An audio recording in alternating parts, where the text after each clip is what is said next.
هاد لي كيش بلا عجينه بلا تكسر الراس بلا والو، غير بالبطاطا تقدروا ديروهم كوم ان دوزيام بلا، ولا تقدروا ديروهم كيما ان غراتان. السلام عليكم.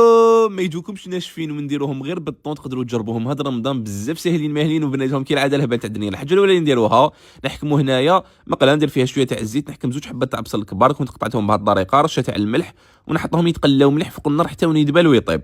هنا عندي واحد 4 حبات تاع بطاطا اللي كنت درتهم في قدره، ندير عليهم ماء سخون ونخليهم يطيبوا فوق النار حتى وين يطيبوا مليح. البصل بعد ما خليته طاب مليح نجي نحطوه هنا في غيسيبيون. في نفس المقله ندير فلفل، انا درت فلفل احمر مع فلفل خضر حبه حبه، قطعتهم مربعات صغار وخليتهم يتقلاو حتى وين يدبالوا. ضفتهم للخليط، درت هنا المايز معاهم، درت فروماج غابي، كميه تاع الزيتون مقطع، تقدروا ديروا واش حبيتوا.